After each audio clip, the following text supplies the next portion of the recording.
आज चाहिँ भने म धनकुटा जिल्लाको शहीद भूमि गाउँपालिकामा आइपुगेको छु। यो गाउँपालिकामा आइपुग्दा यहाँ हामीले शहीदहरूको चाहिँ मूर्तिहरू बनाएर एउटा संरक्षण गरेर राखेको भेट्न सकिन्छ। यो ठाउँमा आइसके पछाडि यो डाँडालाई चाहिँ पञ्चकन्या पनि भनिन्छ।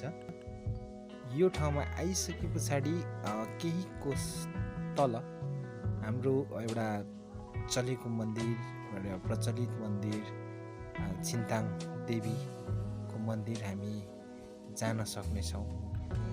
यो पञ्चकन्या डाँडा चाहिँ छिन्ताङपट्टि पर्दछ। यहाँभन्दा अलिकति केही पर एउटा खोल्सीले चाहिँ खोकु र छिन्ताङको बोर्डर छुट्याइएको छ।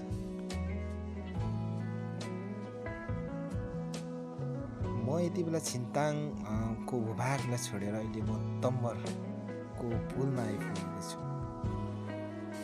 यो पुलमा चाहिँ धेरैजसो मानिसहरू गाडी रोकेर सेल्फी लिने अनि टिकटकहरू बनाउने धेरै पाइन्छ। नेपालको पूर्वी भूभागमा हामी उत्तरतर्फ जाँदाखेरि धरानबाट धनकुटा हुँदै हिले जाने क्रममा चाहिँ हामीले यो तम्बर नदीलाई पार गर्ने बेलामा यहाँ हामी तम्बर नदीको पुल देख्न सक्नेछौँ। र यो पुलको उत्तरपट्टिको भागमा हामीले होटलहरू भेट्न सक्नेछौँ।